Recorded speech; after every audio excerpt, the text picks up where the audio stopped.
유발 하라리의 사피엔스 네 번째 시간 과학혁명 무지의 발견. 인류는 최근 500년간 경이로운 변화를 일으켰습니다.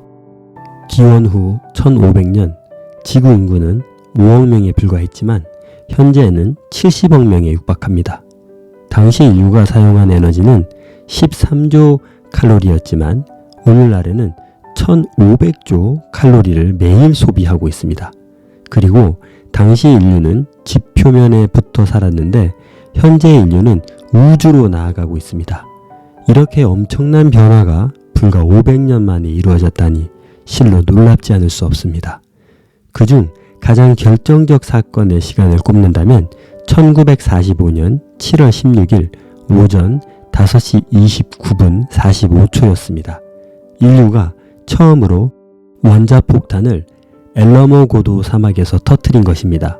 이로써 인류는 역사의 진로를 변화시킬 능력에 역사를 끝낼 수 있는 능력까지 가지게 된 것입니다. 지난 500년 동안 과학 연구에 투자하면 스스로의 능력을 향상시킬 수 있다는 것을 믿게 되어 각 국가와 부유층들은 과학에 더 많은 자원을 기꺼이 투자했습니다. 그 결과 과학 발전에 소홀한 국가와 단체들은 더 많은 것을 얻지 못했을 뿐만 아니라 가진 것 모두를 빼앗기는 일을 경험해야 했습니다. 상황이 이렇게 되니 각 나라들은 경쟁적으로 과학 발전에 사활을 걸고 경쟁했습니다. 과학은 신화나 종교처럼 무조건적인 믿음의 강요나 맹신을 요구하지 않았으며 인간의 무지함을 인정했습니다. 이그노라무스, 우리는 모른다는 것을 기반으로 어떠한 이론도 신성하게 여기지 않고 도전하는 정신을 발휘했습니다. 과학혁명은 지식혁명이 아니었습니다. 과학혁명의 위대한 발전을 가능하게 한 것은 우리가 가장 중요한 질문들에 대한 해답을 모르며 살아가고 있다는 것을 인정하고 모든 상상력과 실험을 총동원해서 밝혀내려고 노력한 것입니다. 인간의 무지함을 기꺼이 받아들인 과학은 기존의 어떤 전통 지식과 믿음보다 더 역동적이고 유연하였으며 탐구적이었습니다. 수많은 사람들을 효과적으로 협력시켜온 신화나 종교, 문화에 대한 믿음은 점차 줄어들었고 과학이 절대 진리에 대한 믿음을 대체해 나가기 시작하면서 인류를 협력하며 살게 만들었습니다. 1620년 프란시스 베이컨은 아는 것이 힘이다 라고 말했는데 그는 시대의 변화를 정확하게 읽은 것입니다. 로마는 당시 최강의 군사력을 가지고 있었지만 수세기 동안 비슷한 조직과 규율, 병사들을 거느린 채 세월을 보냈습니다. 신무기를 연구하는 부서를 만들어 더 강력한 군사력을 가지려는데 많은 예산을 투자하지 않았습니다. 칭기스칸의 원나라나 비교적 최근의 나폴레옹조차 전쟁을 승리하는데 전략을 활용하였을 뿐 신무기 개발에 막대한 투자를 하지 않았습니다. 인류의 전투 방향을 바꾼 화약을 개발한 중국 역시 이를 신무기 개발로 발전시키는데 많은 노력을 기울이지 않은 채 폭죽으로 사용했습니다.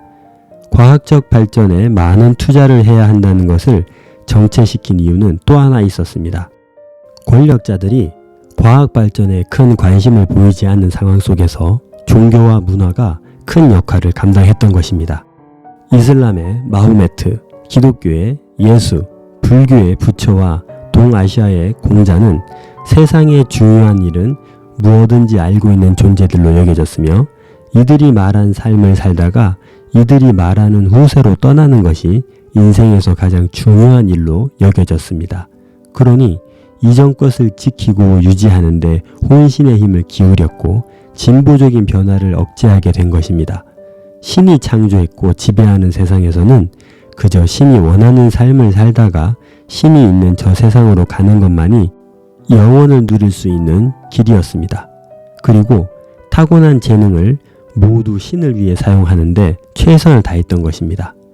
종교와 국가가 함께 사회를 통치했으며 많은 예산과 우수한 인력이 종교에 투자되었습니다. 자발적으로 종교에 모든 것을 바치는 삶을 살아가는 사람들이 많았던 것입니다. 인류는 늘 죽음의 문제가 가장 중요했으며 숙명이었기에 종교적 신앙은 가장 큰 관심 분야였으며 이 문제를 해결해 주는 것이 종교였기 때문입니다. 종교는 죽음을 극복하고 영원히 사는 것을 추구하라는 가르침보다는 죽음을 인정하고 내세에 희망을 두라고 가르쳤습니다. 신은 인간을 창조할 때 죽음을 숙명으로 정했으며 인간은 그 숙명과 함께 사는 법을 배워야 했습니다. 그러나 점차 신의 존재에 대한 의심은 호기심 많은 인간을 흔들기 시작하였으며 종교가 주장하는 것들의 오점을 찾아내면서 변화가 시작되었습니다. 또한 왕의 자손들조차 어린 나이에 힘없이 죽어가던 시대의 사람들에게 병은 공포 그 자체였습니다. 원인을 알 수 없는 병으로 인해 힘없이 죽어간 사람들은 인간의 죽음이 신의 뜻에 달려있다고 믿었습니다. 하지만 과학이 발전하면서 죽음은 신이 정해놓은 것이 아니라 심근경색이나 암, 감염, 식습관, 위생과 관련이 있다는 것을 알게 되었으며 극복할 수 있다는 것도 경험할 수 있었습니다.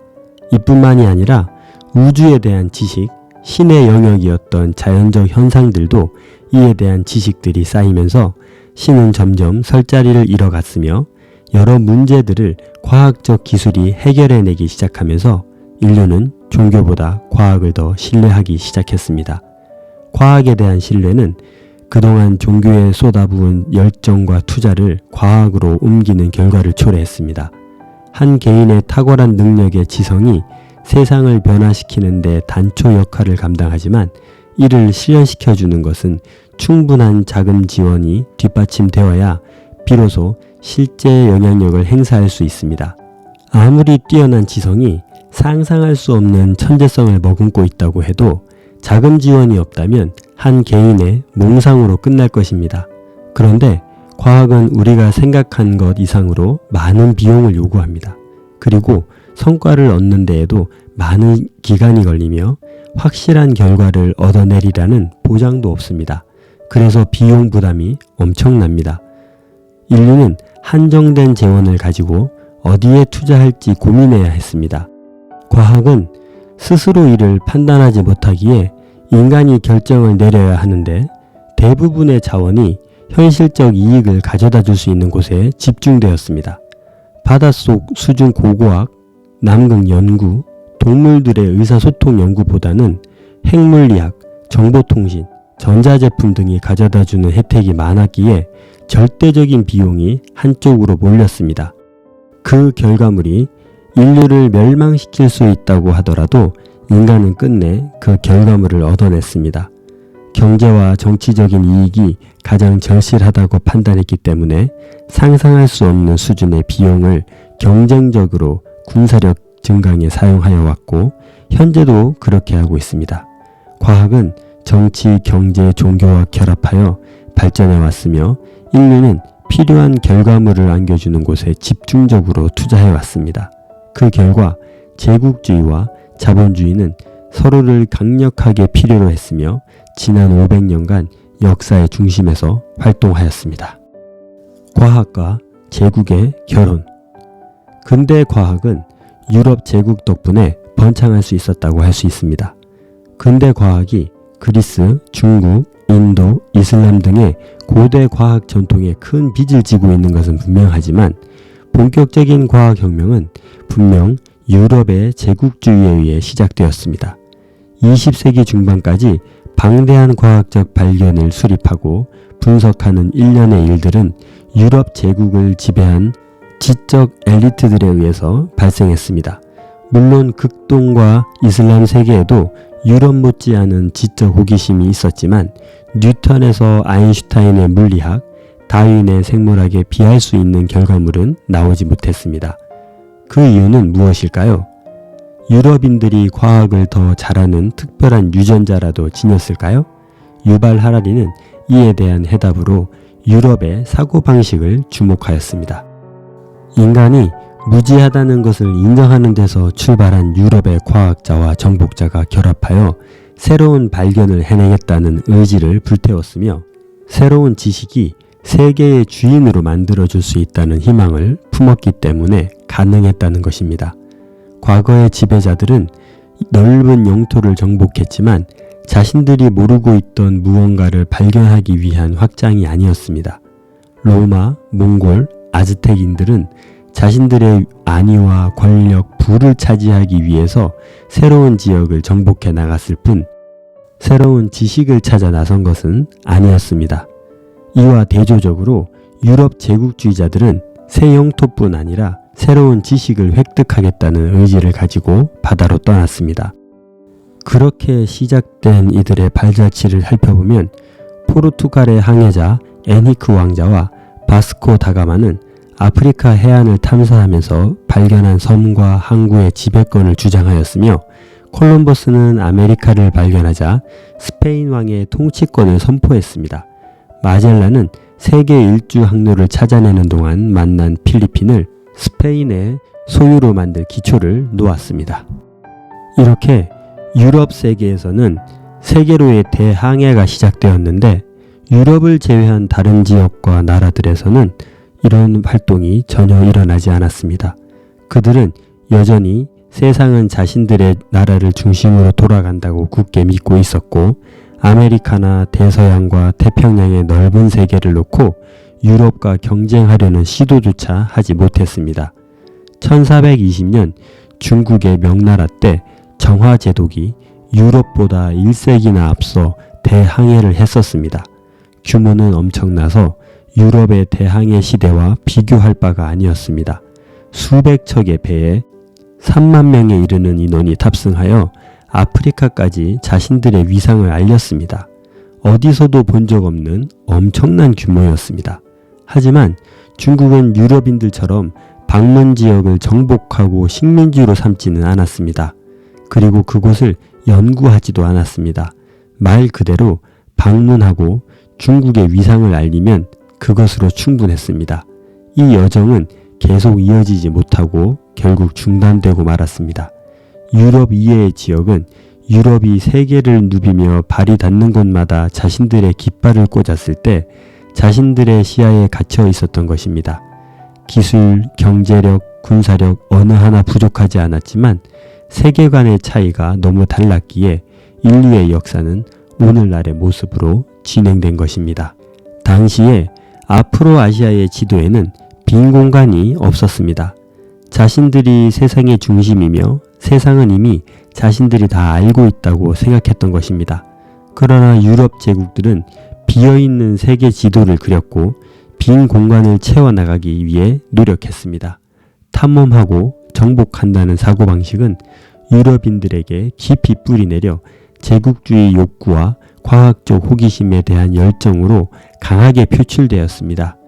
유럽 제국의 포식자와 같은 정복은 경쟁적으로 행해졌으며 그들이 발을 디딘 땅은 엄청난 재앙을 경험하게 되었습니다. 15, 16세기에 유럽 제국은 아프리카, 아메리카, 태평양, 인도를 탐험하며 세계 전역에 식민지를 건설했습니다. 1519년 아즈텍 제국은 잿더미로 변했으며 남미에서 자신들만의 제국을 건설해서 살아가던 잉카 제국은 이런 주변 상황을 전혀 인식하지 못한 채 계속 살아가고 있었습니다. 1532년 프란시스코 피사로는 잉카 제국을 발견했고 그 결과는 아즈텍 문명과 동일했습니다. 역사 속에서 사라져간 이들이 이웃 제국의 상황만 파악했더라면 수적으로 확실히 우위에 있었고 자신들의 지역이라는 혜택을 활용할 수 있었기 때문에 제대로 저항해 막아낼 수 있지 않았을까 예상해 봅니다. 그러나 그들은 자신들만의 제국 안에 갇혀 주변을 돌아보지 않았습니다. 더 넓은 세상으로 나아가지 못한 것이 제국의 몰락을 불러왔는지도 모르겠습니다. 침략자들은 식민지를 지상의 지옥으로 만들었습니다. 저항하면 무조건 죽였고 의도치 않게 데려온 바이러스는 수많은 사람들을 사망하게 만들었습니다. 원주민들은 거의 대부분 전멸하였고 그 빈자리를 아프리카 노예로 채워 식민지역에서 최대한 많은 이윤을 챙겨갔습니다. 침략자들의 계획과 본 모습을 예상하지 못한 채 얼마 되지 않은 수의 군대에 허무하게 무너져간 미지의 제국들은 그렇게 다시는 돌아올 수 없는 강을 건너고 말았습니다. 1768년 런던 왕립협회의 후원과 영국 해군의 선박 지원으로 영국을 출발한 제임스 쿡의 탐험대는 호주, 뉴질랜드에 도착했습니다. 이 배에는 천문학, 지리학, 기상학, 식물학, 동물학, 인류학 자료를 수집할 수 있었던 과학자들과 함께 무장한 선원과 해병대가 함께 타고 있었습니다. 이 탐험대는 도착하는 곳마다 자신들의 소유권을 주장했으며 외부 세계에서 온 이들의 본심을 정확히 파악하지 못한 채 어떻게 대처해야 할지 모르는 원주민들을 가혹하게 대하며 지배하기 시작했습니다. 토착 문화는 파괴되었고 원주민들을 사냥하듯 살해해 90%가량이 죽음을 맞이했습니다. 태즈메니아인들은 1세기 후 지구에서 완전히 사라지는 혹독한 운명을 맞이하기까지 했습니다. 종교인들과 함께 갔지만 살아남은 소수의 원주민들에게 강제 수용소에서 머물게 하며 기독교를 전파하는 정도였으며 이들에게 기독교가 말하는 사랑과 선의를 행하지는 않았습니다. 1798년 나폴레옹도 이집트를 침공할 때 165명의 학자를 데리고 갔습니다. 이 연구자들은 이집트학이라는 새로운 학문을 구축했을 뿐 아니라 종교, 언어, 식물 연구에 큰 기여를 했습니다. 이렇게 유럽은 세계를 탐험하고 정복한다는 사고방식으로 끊임없이 진출해 나갔습니다. 군대의 보호를 받으며 새로운 지역을 연구한 과학 탐험대이자 소수의 과학자를 데리고 간 정복 원정대였던 제국주의 시대의 경쟁적 확장은 인류 역사를 뒤흔들었습니다. 협소한 시각 때문에 끔찍한 대가를 치른 것은 아메리카, 아프리카 원주민들 뿐만이 아니었습니다. 아시아의 대제국들 역시 유럽 제국들이 세계를 탐험할 때 관심을 가지지 않은 대가를 혹독하게 치릅니다. 유럽 제국들은 식민지들로부터 얻게 된 엄청난 부와 자원 덕분에 아시아를 침공하여 제국을 무너뜨리고 엄청난 피해를 끼쳤습니다. 이러한 역사를 돌아보면 인류가 우주로 발빠르게 관심을 가져야 하는 것이 인류의 생존과도 직결된 문제일 수도 있을 것 같습니다. 같은 호모 사피엔스끼리 서로의 삶을 존중하지 않고 인정사정 없이 죽이고 노예로 삼아 짐승처럼 다룬 역사는 오늘날 우리에게 시사하는 바가 큰 것 같습니다. 자본주의의 교리. 자본, 즉 돈은 제국 건설과 과학 진흥에 필수적이며 가장 중요한 핵심입니다. 현대사회에서도 군대나 연구실은 은행이 없이는 유지 자체가 불가능한 것을 보면 쉽게 이해할 수 있을 것입니다. 이 돈이 인류의 혁명을 이끄는데 또 하나의 중요한 역할을 감당했다는 것은 의심의 여지가 없습니다. 경제적 번영이 모든 문제를 해결해주며 제국을 세우고 새로운 지평을 열게 해준다는 강한 믿음은 자본주의를 낳았으며 성장이라는 슬로건이 마법과 같은 힘을 불어넣어 최근 500년 동안 2,500억 달러였던 인류 총생산이 현재에는 60조 달러에 이르렀습니다. 이런 어마어마한 폭발적인 성장을 어떻게 설명할 수 있을까요? 유발 하라리는 이런 폭발적인 성장을 가능하게 한 것이 인간의 상상력 때문이라고 말하고 있습니다. 은행은 아직 돈을 벌지 못하지만 가까운 미래에 수익을 창출할 수 있는 기업과 개인에게 돈을 빌려주고 그들이 가진 잠재력을 마음껏 펼칠 수 있도록 도와줍니다. 그러면 돈이 없어서 아무것도 할 수 없었던 기업과 개인은 은행이 신뢰를 바탕으로 사업 자금을 빌려준 덕분에 자신들의 꿈을 실현해 볼 수 있게 되었습니다. 사업의 가능성을 꼼꼼하게 따진 은행의 투자는 적중하였고 원금에 이자를 포함해 돌려받게 되었습니다. 또 다른 곳에 투자하거나 더 큰 사업을 할 수도 있게 된 것입니다. 인류가 신뢰와 상상력을 활용하지 못했다면 경제는 이런 폭발적인 성장을 결코 이루어내지 못했을 것입니다. 그렇다면 이렇게 놀라운 신뢰와 신용, 상상력을 인류는 왜 좀 더 일찍 실현시키지 못했을까요? 이에 대해 유발 하라리는 미래가 현재보다 나을 것이라는 세계관이 없었기 때문이라고 합니다. 1500년 이전 사람들은 자신이 사는 시대보다 과거가 더 좋았으며 미래는 현재와 비슷하거나 더 나빠질 것이라고 생각하며 살았기 때문에 미래의 가능성에 투자한다는 생각을 하지 못했다는 것입니다. 그리고 부의 총량이 한정되어 있기 때문에 누군가가 부를 많이 가지고 있다면 다른 누군가가 빈곤에 처해져서 부자가 되는 것을 죄악으로 보기까지 했습니다. 그런 가치관이 지배하다가 과학혁명과 진보라는 개념이 싹트면서 진보를 믿는 사람들이 늘어났고 이들은 인간의 생산, 부의 총량을 늘릴 수 있다고 확신하기 시작했습니다. 진보라는 아이디어는 미래를 점점 더 신뢰하게 만들었으며 신뢰는 신용을 창조했고 신용은 경제를 성장시키는 원동력이 되었습니다. 경제가 서서히 성장을 현실로 보여주자 미래에 대한 신뢰는 더욱 강화되었고 더 많은 신용을 낳았습니다. 1776년 애담 스미스는 경제학의 역사에서 가장 중요한 선언문이 될 수 있는 국부론을 썼습니다. 그의 책 1권 제8장에는 이런 주장이 쓰여 있었습니다. 지주나 직공이 자기 가족을 먹여 살리는 데 필요한 것보다 더 많은 수익을 내면 남은 돈으로 더 많은 조수를 고용해서 더 많은 이윤을 보려고 할 것입니다. 개인적인 수익을 늘리려는 인간의 욕구는 공동체 전체의 부를 늘리게 할 것이라는 그의 아이디어는 인류 역사에서 가장 혁명적인 생각 중 하나가 되었습니다. 애덤 스미스는 탐욕이 선이며 개인의 욕심과 이기주의가 모두에게 이익이 되는 이타주의라고 주장한 것과 다를 바 없게 된 것입니다. 자본주의의 윤리가 있다면 그것은 바로 이윤이 생기면 재투자되어야 한다는 것입니다. 왜냐하면 내가 부자가 되면 너에게도 그 부의 혜택이 돌아갈 것이기 때문입니다. 즉 부자에게도 천국의 문을 열어주게 된 것이며 부자가 되는 것, 성공한다는 것은 사회적으로 도덕적인 인간이 되는 것이라는 인식을 심어주게 되었습니다. 이로 인해 중세 귀족들이 연회, 전쟁, 자선, 종교에 기부하는 등의 관대함과 과시적인 소비를 신봉했던 분위기가 생산적인 곳에 투자하며 자본주의를 따르는 방향으로 전환되었습니다. 또한 새로운 신흥 자본주의 엘리트들이 등장하여 부를 창출하고 막대한 자본으로 새로운 부를 위해 재투자하는 시대를 열었습니다.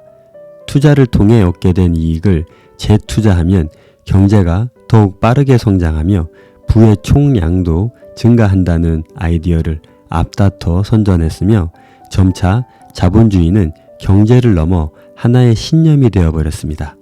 교육과 가치관에까지 침투해 경제 성장을 이루면 정의와 자유, 심지어 행복까지도 보장된다는 확신을 가지기 시작했던 것입니다. 그래서 기업과 투자자들뿐만 아니라 국가도 생산과 수익을 늘려주는 곳에 투자하는 것이 현명하다고 판단합니다. 하지만 성장이 끊임없이 지속된다는 자본주의의 믿음은 우리가 아는 거의 모든 지식에는 위배되는 것입니다.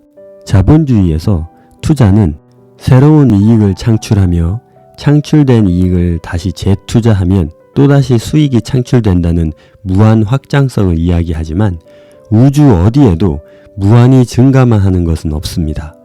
인류의 경제가 단기간에 폭발적인 성장을 해왔지만 경제의 거품은 터지기 마련이며 이를 막기 위해서는 과학자들이 생명공학, 인공지능, 우주개발 등의 새로운 기술을 선보여 미래에 대한 기대와 신뢰를 인류에게 끊임없이 제공해야 합니다.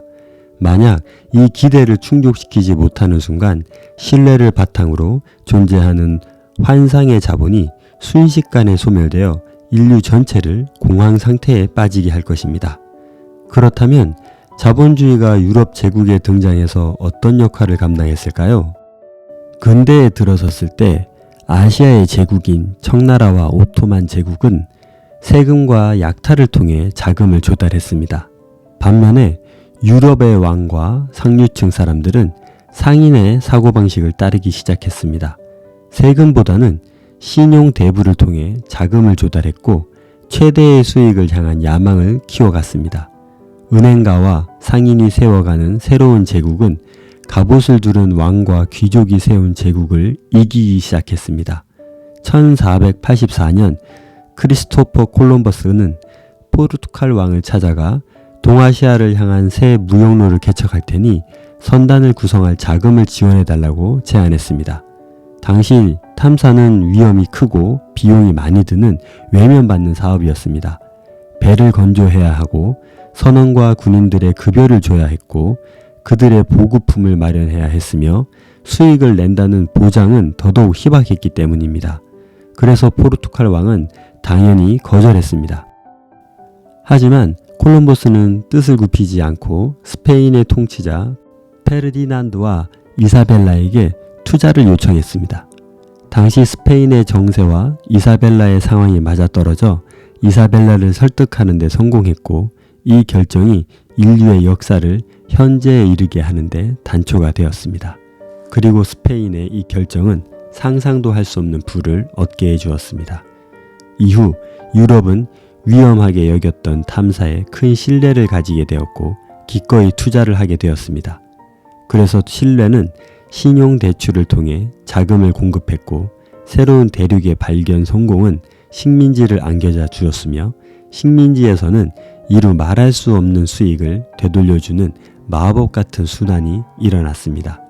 아시아의 제국은 일정한 지역을 통치하는 데 만족했지만 유럽은 자본주의를 바탕으로 엄청난 이익을 가져다주는 정복을 멈추지 않고 계속 확장시켜 갔습니다. 그 결과 아메리카와 아시아의 보물들은 쉬지 않고 유럽의 항구로 들어갔습니다. 유럽에서 스페인이 대항해 시대를 열었고 식민지를 통해 엄청난 수익을 창출했으며 그 힘을 바탕으로 유럽의 막강한 힘을 과시했지만 역사는 늘 흥망성쇠가 법칙처럼 작동했습니다. 스페인은 막대한 부를 독재국가의 정부가 주도적으로 사용했고 프랑스와의 전쟁은 잘 끝냈지만 터키인들과의 전쟁에 말려들어 자본력을 상실하게 되었고 신용도 잃게 되었습니다. 그 빈자리를 네덜란드가 높은 신용도와 사유재산권을 보호해주는 사법제도의 힘을 바탕으로 대신 차지하게 되었습니다. 즉 네덜란드 제국은 네덜란드 정부 국가의 힘이 이룩한 것이 아니라 자본주의 상인들이 이룩한 것이었습니다. 네덜란드 상인들은 회사의 주식을 활용해서 막대한 자금을 조달하기 시작했고 1602년에 설립한 동인도 회사는 인도네시아를 정복하는 데 큰 역할을 감당했으며 200년 가까이 식민 통치를 하면서 엄청난 이익을 챙겼습니다. 네덜란드의 위세가 지속될 것 같았지만 네덜란드의 서인도 회사가 아메리카에서 영국에게 패하며 금융과 제국의 위상을 내놓게 되었습니다. 이 빈자리를 놓고 다시 프랑스와 영국이 대결했는데 우세하리라 여겼던 프랑스가 역사상 가장 극적인 금융 붕괴 사태인 미시시피 버블을 터뜨렸고 영국이 제국의 패권을 차지하게 되었습니다. 그리고 영국은 해가 지지 않는 대영 제국으로 급속히 팽창해 나갔습니다. 영국은 네덜란드 제국처럼 민간 주식 회사들을 앞세워 역사상 최대의 제국이 되었습니다. 이렇게 유럽이 자본주의에 열광할 때 자본주의자들은 정치가 자본에 영향을 미쳐서는 안 된다고 주장하였습니다. 국가, 정부, 정치적 힘이 자본시장에 개입하면 여러 이해관계 때문에 경제 성장을 더디게 하고 많은 문제를 야기할 것이라고 하였습니다. 가장 현명한 경제정책은 정치를 경제로부터 분리하고 과세를 줄이고 정부 규제를 최소화하며 시장의 힘이 자유롭게 활동할 수 있도록 해주는 것이라고 외쳤습니다. 그러나 자본주의자들의 이론에는 문제가 없어 보이지만 현실은 달랐습니다. 시장은 사기, 도둑질, 폭력으로부터 스스로를 보호할 힘을 가지고 있지 않으며 그 시장을 주도하는 인간은 불완전한 존재이기에 탐욕과 실수, 이기심이 강력하게 작동하여 전혀 예상하지 못한 결과를 초래했습니다. 탐욕스러운 자본가들은 시장을 독점해서 부를 독점하고 노동자들을 탄압하는 공모를 시도했습니다. 유럽 자본주의의 부흥은 대서양 노예 무역과 자원 침탈로 인해 발생했으며 이런 재앙은 독재자나 인종차별 이데올로기의 영향에서가 아니라 곱비 풀린 시장의 힘에 의해 발생했다는 것을 명심해야 합니다. 자본가들은 식민지에 있는 금광과 은광 등의 자원 개발을 앞다퉈 진행했으며 넓은 대지에 사탕수수, 면화, 담배 농장을 건설했습니다. 그리고 수익을 창출하기 위해 광부와 농부가 필요했으며 때마침 식민지의 인력을 강제로 노예처럼 활용할 수 있었습니다. 16세기에서 19세기 사이 아프리카 노예가 아메리카로 이동했는데 약 1000만 명에 육박하며 노예를 옮기는 과정에서 수백만 명이 목숨을 잃었습니다. 유럽인들의 안락한 삶과 즐거움을 위해 이런 희생이 뒤따랐다는 것을 우리는 기억해야 할 것입니다. 이런 상황에서 어떤 정부나 국가도 통제하지 않았으며 오히려 지원하고 적극적이었습니다. 제국의 확장을 위해 수백만 명을 서로 살해했고 또 다른 한편에서는 기독교, 이슬람교와 같이 종교적인 문제로 수백만 명이 서로 살해했습니다. 그런데 실체가 불분명한 자본주의가 차가운 무관심과 탐욕 때문에 또 수백만 명을 죽였던 것입니다. 노예 무역은 아프리카인과 식민지의 원주민들에 대한 인종적 증오에서 발생한 것이 아닙니다. 오직 자본주의에 인간의 탐욕이 더해져서 만들어낸 결과입니다. 19세기 이후에도 자본주의 윤리는 그대로 유지되었습니다. 유럽을 휩쓴 산업혁명은 은행가와 자본가들을 더욱 부유하게 만들었지만 수백만 명의 노동자들의 삶을 비참하게 만들었습니다. 산업혁명이 시작된 이후 노예뿐만 아니라 자본주의 시장에서 자본을 쟁취하지 못한 모든 이들의 삶이 무자비하게 착취당하게 되었던 것입니다. 자본주의의 괴물 같은 모습에 맞서기 위해 공산주의가 대안으로 나와봤지만 더 안 좋은 결과를 초래해서 이제는 시도조차 하지 않게 되었습니다. 자본주의 덕분에 분명 인류의 경제는 성장했지만 불평등은 여전히 만연하며 공정하고 평등한 분배는 영원히 이루어지지 못할 문제처럼 남겨졌습니다.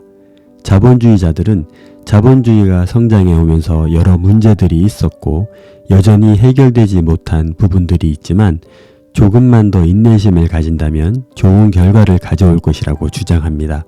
또한 인구가 기하급수적으로 늘어났음에도 불구하고 경제는 좋아져서 생활 수준도 향상했고 과학의 발전을 진행해 기대 수명도 높였다는 증거들을 제시하고 있습니다. 우리는 자본주의를 기반으로 점차 나은 삶을 인류 모두에게 제공할 수 있을까요? 자본주의는 소비 지상주의를 불러왔는데 이 둘은 서로 충돌하는 사이가 되었습니다. 자본주의는 이익을 재투자해야 하는데 소비 지상주의는 사람들에게 탐닉은 좋은 것이며 검약은 스스로를 억압하는 것이라고 설득하여 빚을 내서라도 원하는 물건을 소비하도록 부추깁니다. 인류는 이제 투자라는 구호와 소비라는 구호가 함께 울려 퍼지는 시대를 살아가게 되었습니다. 소비를 줄이면 회사가 위험해지고 회사가 부도가 나면 직장을 잃어서 개인들의 삶이 더욱 힘들어진다는 논리로 소비를 권장하고 정부도 이에 동의하여 소비를 증진시키기 위해 대책까지 실행하게 됩니다. 수준에 맞지 않는 과한 소비는 개인의 삶을 어렵게 만들었기 때문에 충분한 부를 쌓지 못한 대부분의 사람들은 결국 어려운 삶을 극복하기 위해 인생의 대부분의 시간을 노동으로 보내거나 힘겨운 일상을 살다가 생을 마감하게 됩니다. 이들의 삶만 놓고 봤을 때 강제로 착취당하지 않는 것처럼 보이지만 예전의 신분 사회에서 고난의 삶을 살았던 이들과 유사한 삶을 살고 있는 것입니다. 그리고 자본이 곧 권력이고 인격이 되는 사회는 인간 위에 자본이 있게 하여 모든 윤리보다 자본이 우선시되는 사회를 만들어 인류가 꿈꾸는 유토피아는 결코 보이지 않게 되었습니다. 끝없는 혁명. 인류는 자연으로 인한 영향을 받으며 살아가다가 점차 현대 산업과 정부의 명령에 복종하며 살아가고 있습니다. 산업혁명은 인류의 삶을 크게 변화시켰고 시간이 인류 사회를 지배하고 이끌어가는 시대를 초래했습니다. 생산을 중시 여기는 자본주의 산업혁명은 노동자들을 정확한 시간에 출근하도록 만들었고 동일한 시간에 점심을 먹고 퇴근하게 만들었습니다. 이러한 필요에 의해 1784년 영국에서는 최초로 마차 운영 시간표가 등장하였고 1840년에 기차 시간표가 나왔습니다. 산업혁명이 시작된 이후 해와 계절의 변화를 따르던 것보다 시간에 맞춰 살아가야 효율이 높아졌기 때문에 시간에 대한 중요성이 강조되었습니다. 마침내 1880년 영국 정부는 모든 시간표는 그리니치를 따라야 한다는 법률까지 제정해서 역사상 처음으로 모든 국민들이 시간에 맞춘 삶을 강요받게 되었습니다. 이제 사람들은 하루에 수십 번씩 시간을 확인하며 살아가게 되었습니다. 산업혁명은 시간에 맞춰 살아가는 삶의 변화 이외에도 수많은 크고 작은 변화를 가져왔습니다. 도시화가 전 세계적으로 진행되었으며 민주화의 물결이 일어 보통 사람들의 삶과 권리가 크게 달라졌습니다. 하지만 유발 하라리가 가장 큰 변화로 주목한 것은 바로 가족과 지역 공동체가 붕괴하고 그 자리를 국가와 시장이 대신한 사건입니다. 인류는 약 100만 년여 전 초기부터 대부분 친척들과 구성된 작고 친밀한 공동체에서 살아왔습니다. 인지혁명과 농업혁명 이후에도 상황은 크게 달라지지 않았었습니다. 모든 인류 사회의 기본 단위가 가족과 공동체라는 점은 전혀 바뀌지 않았고 사람들의 일상은 가족과 친밀한 공동체 속에서 이루어져 왔습니다. 한 개인은 모든 필요, 즉 식량, 교육, 의료, 복지, 주거, 직업, 보호 등을 가족과 공동체를 통해 얻었습니다. 그러나 이 모든 일을 국가와 시장이 자신들의 권력을 키워가며 대신해주기 시작했습니다. 직장, 먹을 것과 입을 것, 주거 문제는 시장이 주도해 갔으며 교육, 의료, 복지, 보호는 국가가 개입하기 시작하면서 가족과 공동체가 해체될 수 있도록 하였으며 개인을 가족과 공동체에서 분리시켰습니다. 개인은 모든 결정을 자신 마음대로 할 수 있는 해방을 얻기도 했지만 소외된 개인은 고독과 상실감을 안고 살아가며 국가와 시장이 주는 불합리함에 저항할 힘을 잃고 말았습니다. 시장은 개인을 착취하고 국가는 군대와 경찰을 동원해서 개인을 억압하기도 하였는데 개인은 아무것도 이에 대응하지 못한 채 피해를 당하고만 있어야 했습니다. 이제 개인은 국가가 제공하는 국민이라는 공동체와 시장이 제공한 소비 공동체라는 상상의 공동체에 속해서 살아갑니다. 이 상상의 공동체는 우리로 하여금 수백만 명의 모르는 사람들과 같은 공동체에 속해 있으며 모두가 공통의 과거, 관심사, 미래를 가지고 있다고 생각하도록 만들기 시작했습니다. 그 결과 개인은 국가의 상징을 보고 흥분하며 국가를 위해 자신의 시간과 미래, 목숨까지도 기꺼이 희생할 각오를 합니다. 하지만 상당수의 국가들은 영국, 프랑스, 미국, 소련 등 소수의 제국주의 국가들이 자신들의 편의대로 종이 지도에 선을 그어 만든 경계선의 산물일 뿐입니다. 또한 같은 지역에 전혀 다른 국가가 세워지고 소멸되며 끊임없이 바뀌어 왔습니다. 그리고 소비 공동체 역시 전혀 모르는 사람들과 상상의 공동체를 제공해주고 그 속에서 살아가게 합니다. 특정 제품을 사용하는 소비자들끼리 연대를 이루어 한 번도 만난 적 없는 사람들이지만 한 공동체처럼 행동합니다. 그리고 어느 가수나 배우, 스포츠팀 등을 추종하는 팬클럽 회원들 역시 서로 모르는 사람들끼리 강력한 공동체를 이루어 힘을 발휘합니다. 이에 환경주의자들, 채식주의자들, 인권운동가들 등 다양한 주제로 모이는 다수의 공동체 역시 같은 경우에 속합니다. 이들의 힘은 종종 국가보다 강할 때도 있습니다. 한 개인은 도대체 어떤 공동체를 위해 자신의 모든 것을 바치는 것일까요? 지난 200년 동안 인류는 정말 빠르고 큰 변화를 겪었습니다. 지구의 4분의 1을 차지한 영국을 필두로 모든 제국들이 자신들이 차지한 식민지에서 철수했으며 다시 제국을 건설하려는 국가는 아직 나타나지 않고 있습니다. 1차 세계대전, 2차 세계대전이 세계를 흔들었고 그 이후 전쟁은 멈추지 않고 일어나고 있지만 일부 국가 간의 전쟁, 국지전에 그치는 수준입니다. 인류는 전쟁의 소식을 늘 전해 듣지만 전쟁을 치르는 일부 국가를 제외하면 평화롭게 살아가고 있는 편입니다. 과거의 어느 시대에 못지않는 평화를 누리며 행복하게 살아가는 사람들이 늘어난 것은 사실입니다. 유발 하라리는 최근 2세기 동안에 발생한 대량 학살과 세계대전 등의 끔찍한 역사에만 주목하지 말고 그에 못지않게 인류가 누린 풍요와 평화의 시기를 주목해야 한다고 주장하고 있습니다. 대부분의 사람들이 얼마나 평화로운 시대를 살아왔는지에 대해 정당하게 평가하지 않고 있다는 것입니다. 자신이 태어난 지역을 크게 벗어나지 못한 채 아름다운 지구의 전혀 다른 모습들도 경험하지 못하고 살아왔지만 산업혁명 이후 얼마나 많은 사람들이 다양한 곳을 자유롭게 여행하며 행복한 시간을 누렸는지 기억하라고 말합니다. 그리고 국제사회가 연합하여 여러 문제를 함께 해결하기 위해 노력하면서 평화와 안정을 수호해왔고 노력하고 있습니다. 지난 2세기 동안의 모습이 전쟁과 무분별한 학살, 억압만의 시대가 아니었음을 우리는 기억하고 앞으로의 인류 역사를 잘 만들어 가야 한다고 말합니다. 그리고 그들은 행복하게 살았다. 250만 년 전 아프리카에서 인류가 진화를 시작해 다양한 인간 종으로 진화했고 30만 년 전 호모 사피엔스가 등장했습니다. 이후의 인류 역사, 세계 역사를 숨가쁘게 살펴본 유발 하라리는 이제 인간의 마음을 돌아보는 쪽으로 시야를 돌립니다. 아주 더디게 발전하던 인류가 지난 200년간 놀랄만한 혁명을 연쇄적으로 발흥시키며 여러 방면으로 급변했습니다.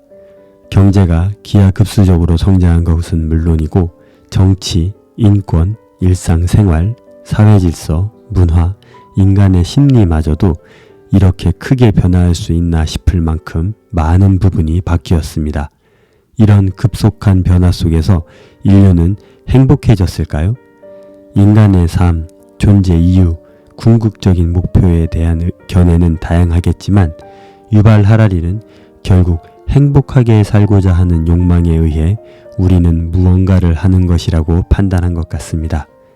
현대를 살아가는 인류가 수렵 채집인들, 농업혁명이 발생했을 당시의 사람들, 중세와 근대 시대에 살았던 사람들보다 현대의 사람들이 행복하게 살아가고 있을까요?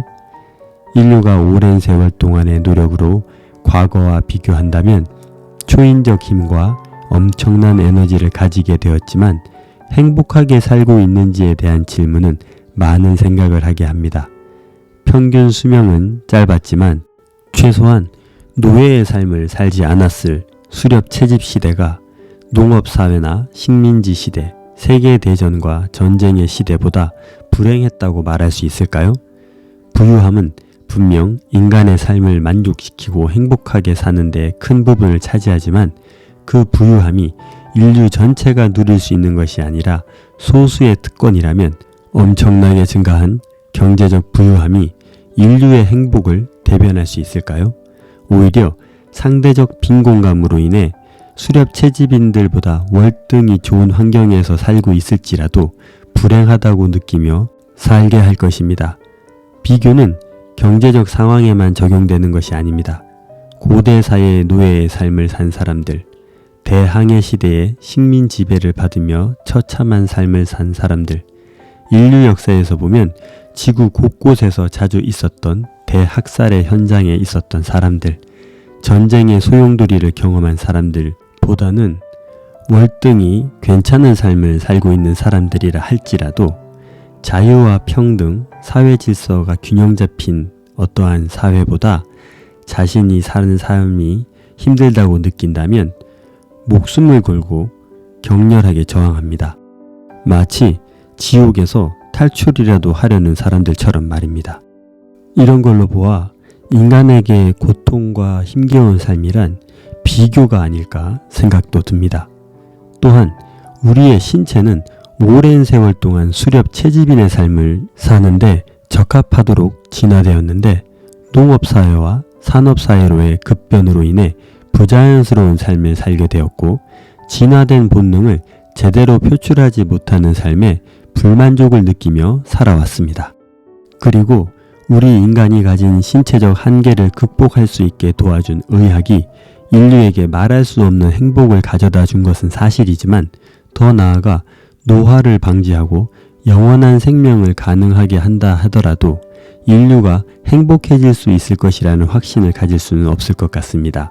인간은 살아가면서 슬픔과 고통을 경험하지 않을 수 없는데 그 슬픔과 고통을 영원히 간직하고 사는 것을 감당할 수 있을지 의문이 듭니다. 영원한 생명을 얻는다 하더라도 상상하지도 못한 여러 문제들로 인해 불안과 분노, 고통과 슬픔이 견딜 수 없게 쌓여 어느 시점이 되면 스스로 자신의 영생을 중단시키는 일들이 비일비재하게 발생하게 될 것으로 예상합니다.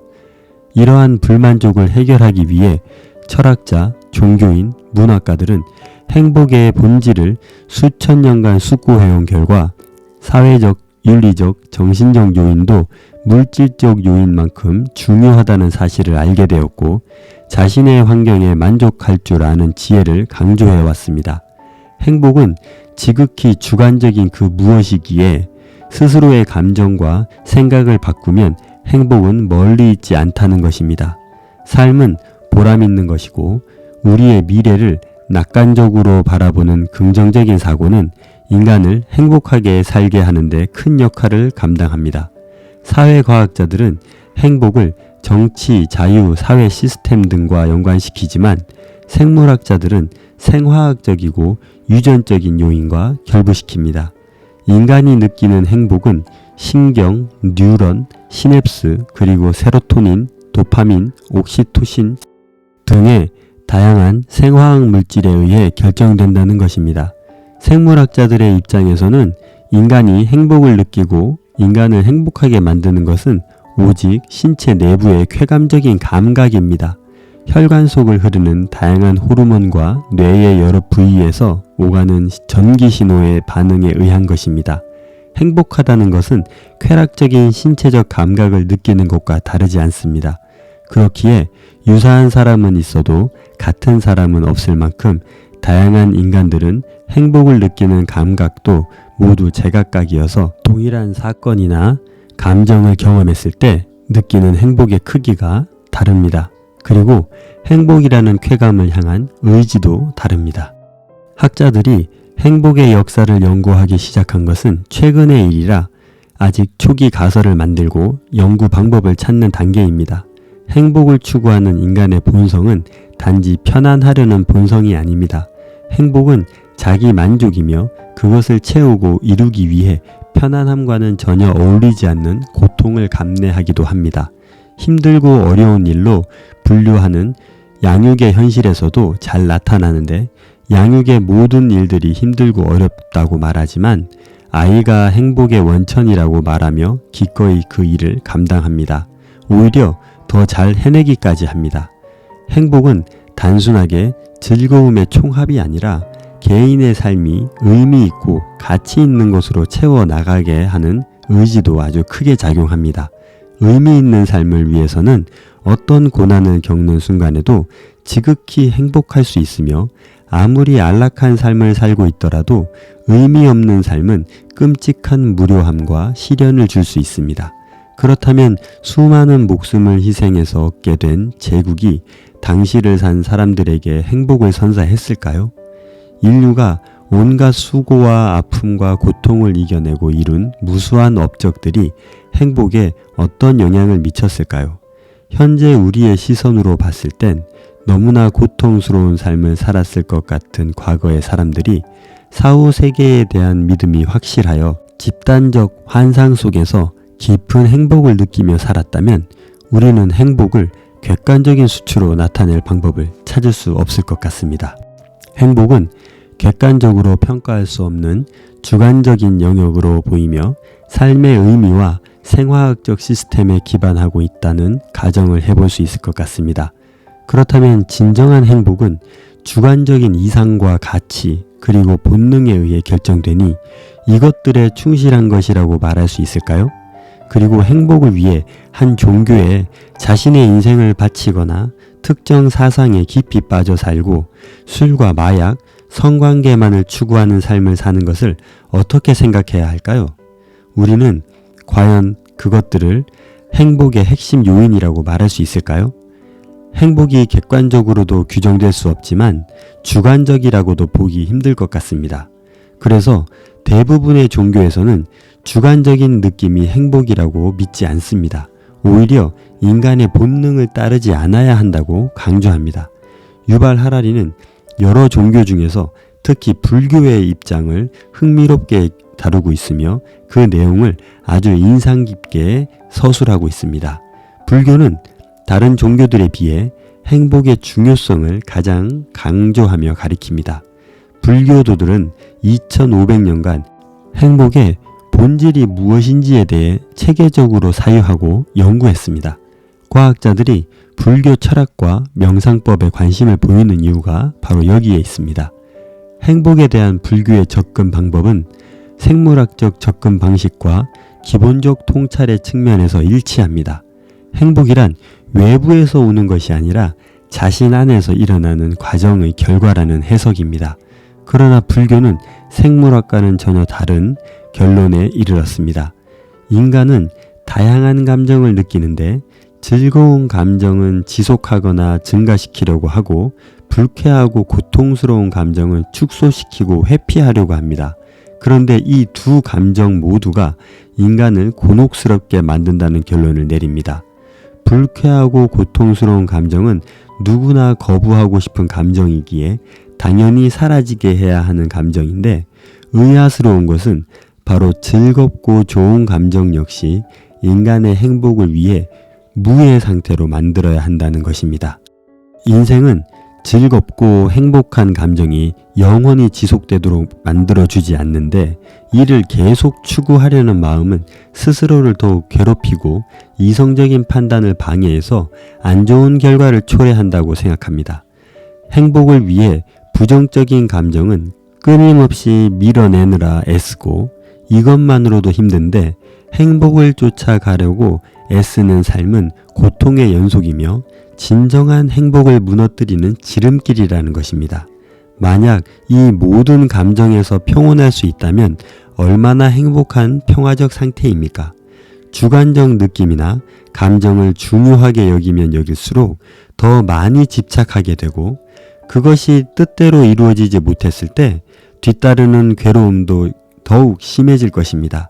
그래서 외적인 성취에 대한 욕구만이 아니라 내적인 행복을 추구하려는 의욕마저 내려놓아야 한다고 말하고 있습니다.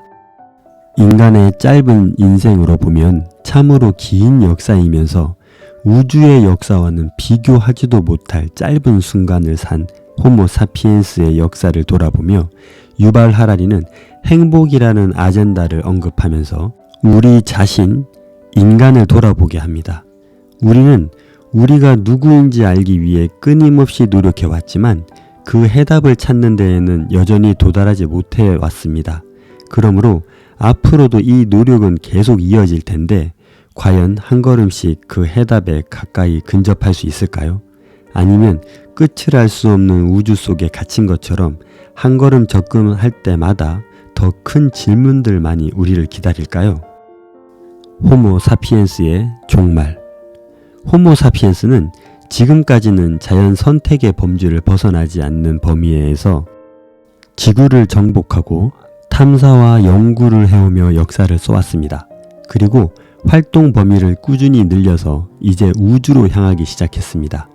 물리적, 생물학적 한계를 벗어날 수 없을 것 같았던 인류가 모든 한계를 초월해 가고 있으며 그 한계가 어디까지일지 추측이 되지 않는 길을 걸어가고 있습니다.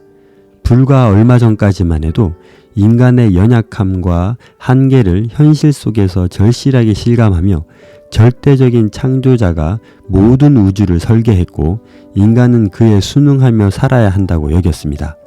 종교를 믿지 않는 사람들도 특정 신을 신봉하지 않는 것이지 우주의 생성 원인과 존재한 이유나 근원을 설계한 절대적인 어떤 존재가 없다고 확신하며 증명할 수는 없었습니다. 그렇기에 인간의 한계를 인정하고 지구라는 공간 안에서 주어진 삶을 잘 살거나 종교에서 말해주는 세상 그 너머의 곳으로 가기 위해 살아왔습니다. 그러나 인류의 호기심과 욕심, 그리고 돈의 힘, 국가의 의지는 자연 선택의 법칙을 깨기 시작했으며 조금씩 지적 설계자의 흉내를 내기 시작했습니다.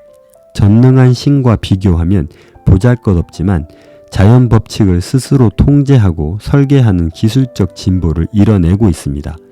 평범한 흰 토끼의 배아에 녹색 형광을 발하는 해파리 유전자를 삽입해서 녹색 형광 토끼 알바를 만들어내기도 하고 수술과 호르몬 치료를 통해 인간의 성별을 아예 바꿔놓기도 합니다. 생쥐의 등에 소의 연골을 이식해서 희귀한 모습의 생쥐를 만들어내고 인간의 장기를 배양시키기도 합니다. 인간의 노화에 영향을 주는 DNA를 찾아 인류의 삶을 바꿔놓으려고 하며 멸종한 동물들과 인류의 사촌들까지 복원하려는 프로젝트가 진행 중입니다. 윤리적 비판과 정치적 결정 등이 막아보려고 하지만 속도를 늦출 뿐 거대한 역사의 흐름을 거스를 수는 없어 보입니다. 가령 암, 알츠하이머 혹은 불치병의 치료제를 개발했는데 그 치료제의 부작용으로 기억력이 몇 배나 향상된다면 기억력이 어느 수준 이상이 되면 호모사피엔스와 전혀 다른 존재가 되니 개발한 치료제를 폐기하라는 결정을 내릴 수 있을까요? 호모사피엔스가 가지고 있는 시력의 몇 배가 되고 심지어 나빠지지 않는 눈을 배양하는 데 성공한다면 이것을 선택하지 않을 수 있을까요? 네안데르탈인을 복원했는데 그들의 탁월한 체격과 운동량이 모든 스포츠에서 월등한 결과를 낸다면 우리는 그들의 DNA를 포기할 수 있을까요? 자연 친화적인 방법으로 건강에 해로운 물질을 제거하고 오히려 건강에 이로운 것으로만 채워진 우유나 고기를 생산할 기술을 얻게 된다면 기업과 소비자가 포기할 수 있을까요? 사이보그 기술은 인간에게 필요한 발과 팔을 만들어 생활을 윤택하게 만들어주고 있으며 그 정교함은 날로 발전해 인류를 뛰어넘을 것 같습니다. 이뿐만 아니라 인류가 개발한 컴퓨터는 여러 부분에서 인간의 능력을 이미 넘어서고 있습니다. 스스로 학습을 하고 창의적으로 노래를 만들며 그림도 그리고 글도 씁니다. 인간의 뇌를 전부 컴퓨터 안으로 재창조하거나 한 인간의 뇌의 모든 정보를 컴퓨터 안에 저장하려는 시도를 2005년부터 진행해 오고 있습니다. 인류는 이제 그들의 노예가 되지 않을까 걱정할 정도입니다. 이런 새로운 기술들이 호모사피엔스에 접목되고 대체되다 보면 언젠가는 호모사피엔스는 사라지고 전혀 다른 존재가 다음 세상을 살아가게 될지도 모르겠습니다. 그리고 호모사피엔스의 역사는 멸종한 다른 생명체들의 역사처럼 책에서나 볼 수 있게 될지도 모릅니다. 1818년 메리 셸리는 소설 프랑켄슈타인을 출판해 인간이 좀 더 나은 존재를 창조하려다가 괴물을 만들어냈다는 상상을 펼쳤습니다. 그런데 이 이야기는 점차 현실로 다가오는 것 같고 호모사피엔스의 종말이 빠르게 다가오고 있는지도 모르겠습니다. 지금과 같이 기하급수적인 속도로 기술이 발전한다면 머지않아 호모사피엔스가 완전히 다른 존재로 대체되는 시기가 올 것입니다. 게다가 신체적인 조작뿐만 아니라 정신도 조작할 수 있는 시대가 다가오고 있는데 어쩌면 이미 시작되었는지도 모릅니다.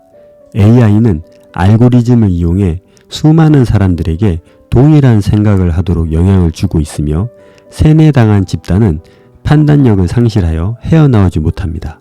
그리고 약물로 뇌의 반응을 변화시켜 인간의 행동과 생각에 영향을 끼칩니다. 지금까지 지구에서 탄생하여 멸종한 수많은 생명체들은 외부의 변화에 의해 사라졌지만 호모사피엔스는 자신들이 개발한 기술과 발전시킨 과학에 의해 자멸하게 되는 것은 아닐지 걱정이 됩니다. 7만 년에 걸친 사피엔스의 역사는 이제 어떤 결말로 향하고 있는 것일까요? 지구에서 살다가 사라진 생명체들과 비교하면 너무나 짧은 시간인데 가까운 미래에 정말 마지막 막을 내릴까요?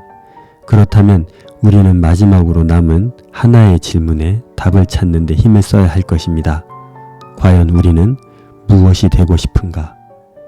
자신의 안락함과 즐거움, 욕망의 성취 이외에는 추구하는 것이 거의 없는 인간이 과연 이 질문에 무슨 답을 할 수 있을까요?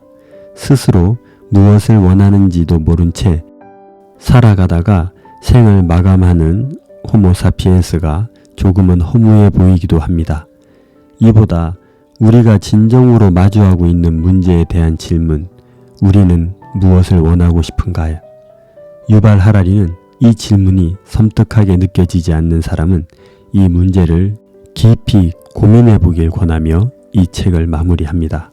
결코 짧지 않은 책이지만 정말 우리에게 많은 인사이트를 제공한 책인 것 같습니다. 한층 더 성숙해지고 사고의 깊이와 폭이 넓어지게 만드는 책임에는 분명합니다. 여러분들도 이 책을 통해서 인간은 무엇이고 나 자신은 무엇이며 우리가 어떤 삶을 살아가야 하는지에 대해서 많은 깨달음과 숙고하는 시간이 주어졌으면 그것만으로도 우리는 충분히 행복한 것 같습니다. 오늘 하루도 행복하게 사시고 다음 시간에 다른 책으로 만나 뵙겠습니다. 행복하세요.